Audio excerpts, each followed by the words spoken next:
you're doing well. Happy Sabbath. Today is Sunday, so I'm just from church. And the preaching today it was like heavy. I feel like it sat with me, it's still sitting with me. And because I've learned something new, so I just wanted to share that with you right now before sasa ianze kupotea. Before that urge of like sharing ianze kupotea. So the sermon was it was titled The Power of an Example. So there's a power of a lot of things. There's a power of words, the words that we use. There's a power of actions. But in these two scenarios, with words, you can fail to say something. So there's no power there. When it comes to actions, you can fail to follow through with the action. So there's no power that is going to be witnessed if you fail to do an action. But with an example, it's there, like you cannot miss it, you cannot negate it, because you're living it on a day-to-day basis. Like it's something that can be witnessed as you're going on. So today's sermon was about how, as people, as human beings, we have the power to influence heavily on the people who are around us. And most of the times, maybe we feign ignorance on that because we don't want to look at the magnitude with which it actually applies.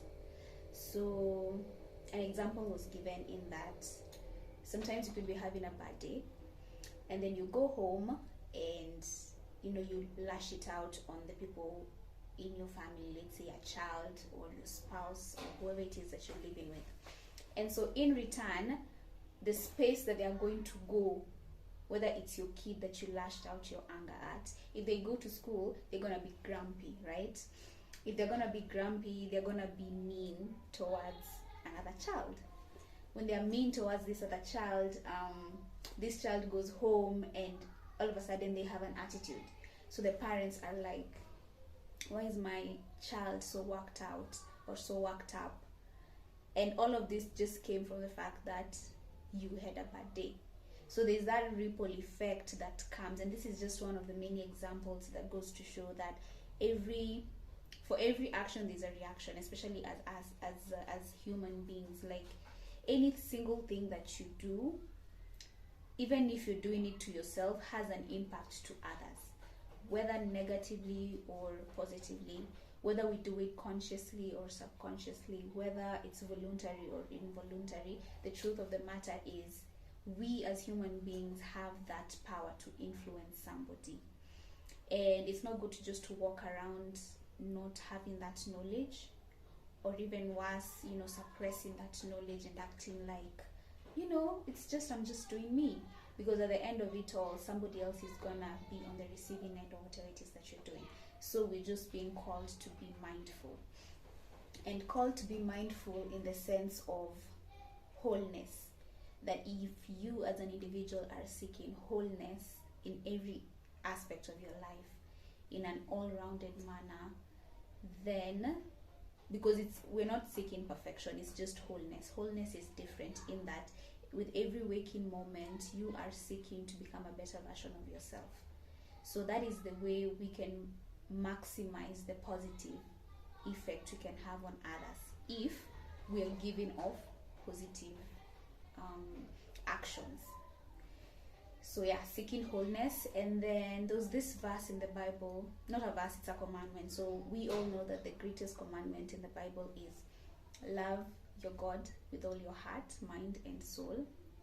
And the second commandment after it is just like the first: love your neighbor as you do yourself.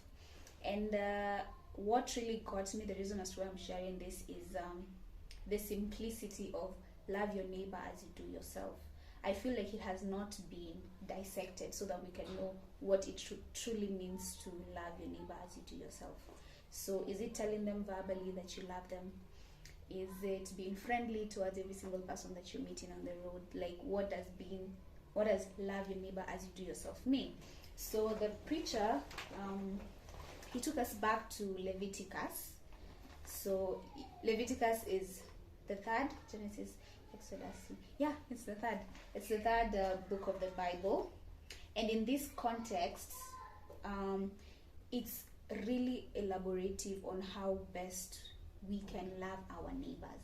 Because every time we say love your neighbor as you do yourself, it's just, there's a lot of vagueness and ambiguity in that, because so what does it look like to love your neighbor?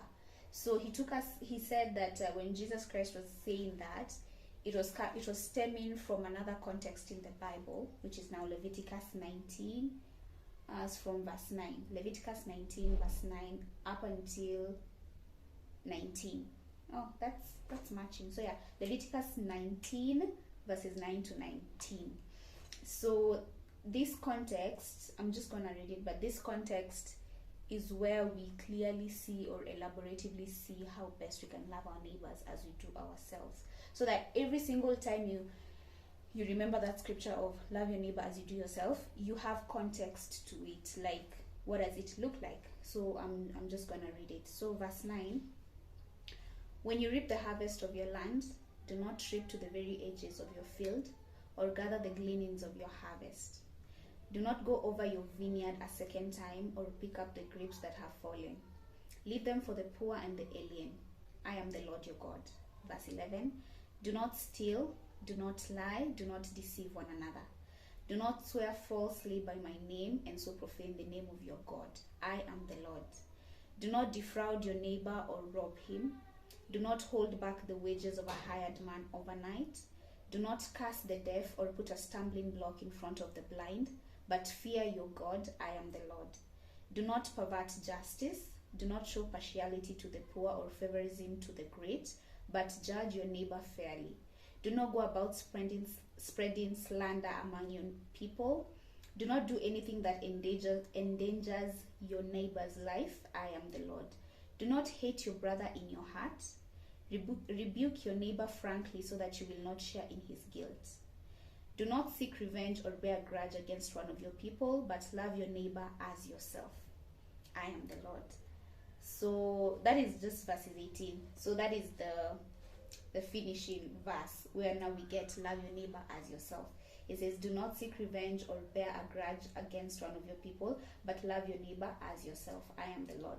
So in each and every one of those verses, all 9 of them, it gives a manual or a direction of how best to love your neighbor. So as it says, do not steal, do not lie, do not deceive one another. I believe that neither of us want these things to be done to us, right? When it says, do not go over your vineyard a second, no, when you reap the harvest of your land, do not reap to the very edges of your field or gather the gleanings of your harvest. This is to mean that even in your produce, even in your gains, like they shouldn't entirely benefit you. Like your money should not be entirely beneficial to just you. You should always leave room to help the poor or the aliens, the visitors who are gonna come and help you. Do not defraud your neighbor or rob him. Do not hold back the wages of a hired man overnight. This is for the employers out there, for the bosses out there. Like this, it goes to show how to treat your employees better because they are still your neighbors. Do not pervert justice. Do not show a partiality to the poor, but favorism to the rich. So in each and every one of those verses, it gives like a clearer picture of how best to love your neighbor. And I was today years old when I learned this, and I just thought I should share it with you. So I think it's good if you just take 2 minutes of your time or 10 minutes and just go through that scripture again, Leviticus 19:9 to 19.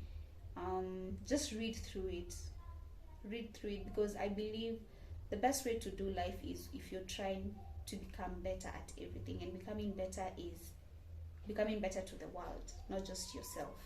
If you can impact somebody positively by being kind or being generous or just being a safe space to somebody, I think that's the best way to do life. We do not exist for ourselves or for our pleasure only. We exist make this world a better place. And yeah, I feel like this is one of those nuggets that we need to make this world a better place. So yeah, enjoy your week. Have a fruitful week. And yeah, bye. See you next time.